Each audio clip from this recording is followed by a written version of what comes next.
Hi, everybody. Happy St. Patrick's Day and welcome to week 13.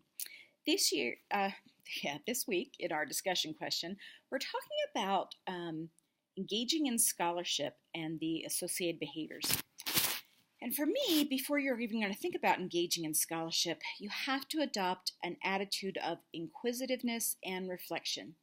Because scholarship is all about what's currently happening. Is there a problem? Is there an issue? Is there something that's unexplored? What is out there? Can I use what is out there to maybe improve something or know more about something? And how am I going to write it up in a nutshell?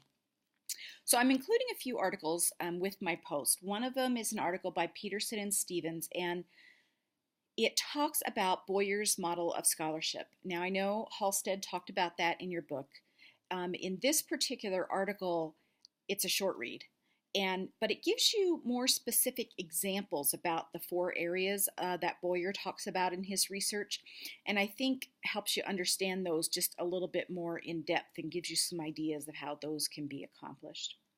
And then I'm attaching two articles about using action research in the hospital and in the education setting.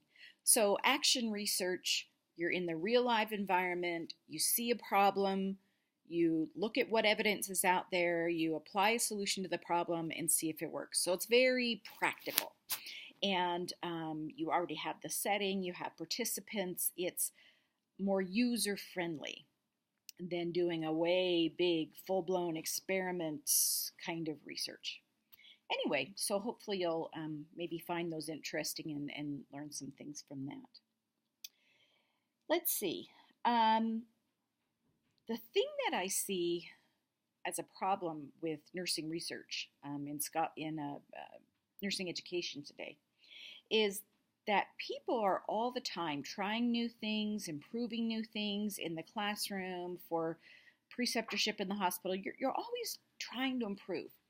But a lot of nurse educators either don't collect enough data to show the actual impact, or they don't consider in the beginning, hey, maybe this is something that I can publish. So those are some things we need to keep in mind. Also, as I was looking through Halstead, there's one area in the scholarship competency which is about proposal writing, and I don't think many people consider that when they think about scholarship. In the hospital, proposal writing might fall under a proposal to change how you do nursing orientation, a proposal for a policy change based on the most recent evidence in the literature. Could be any number of proposals. Let's say you're getting a new type of patient or new type of surgery in the hospital and you need to prepare your staff and you have to come up with a proposal. In the academic setting, maybe you are the lead instructor for a certain course and you want to submit a proposal to the curriculum committee about changing the content of that curriculum. Maybe you are helping to write a proposal for a grant to obtain new equipment, maybe for your lab, your simulation lab, something like that. So you never know when you're going to be called upon to write these proposals. And I think you're up for the challenge with all the writing that you've done at Grand Canyon University.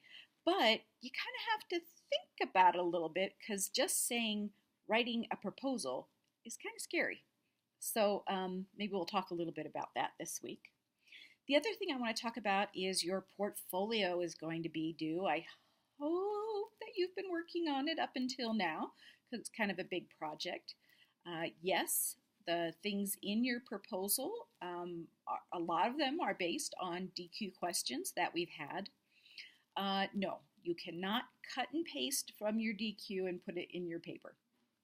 You have to think about it a little more, and yeah, you have to have a narrative that's new, but you can use the same concepts and the same ideas that you put forth in your DQ response. You just can't cut and paste it. Some people have asked me about formatting because it says you can use any format.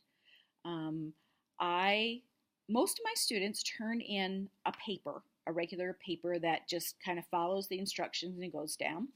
I have had a student submit a PowerPoint presentation that included a lot of notes with each PowerPoint slide that had her paragraphs. It was kind of a different way of doing it, but you know.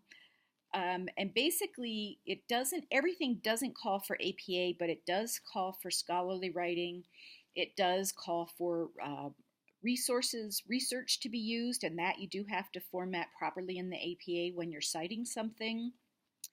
It does call for it to be organized. Please, please, please look at that rubric. But there is not a set particular format you have to use. You can make it pretty, you can make it plain. It's up to you.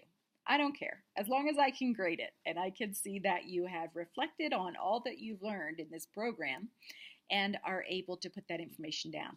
The idea with the portfolio is if you were applying for a position, this would be how you would document a lot of the things that you've learned to be able to present to a potential employer. So that's kind of the idea behind a portfolio. All right, I think that's all for this week. I'm really looking forward to seeing your thoughts about scholarship. Oh, I did grade all of your the test analysis papers, so all of you have those back by now with all of the comments. If you have any questions about those, please don't hesitate to contact me. I think probably the hardest time you had, which a lot of nurse educators have, is trying to create test questions that measure the cognitive level application and above, so like application and analysis. And those are much harder questions to come up with. And then the other thing is trying to develop really, really good distractors. Those are hard. And test writing takes a long time. Myself, I do not use test banks. Test banks are on the market. Students can purchase them, and not all of them are well written. I might look at test banks to get some ideas for questions, but then I write my own questions. And when I was teaching in undergrad and had to create a lot of tests about med-surg topics and things like that, I would keep a database on each topic, like cardiac questions, respiratory questions, nursing process questions, evaluation questions. And I'd build that up every year that I taught.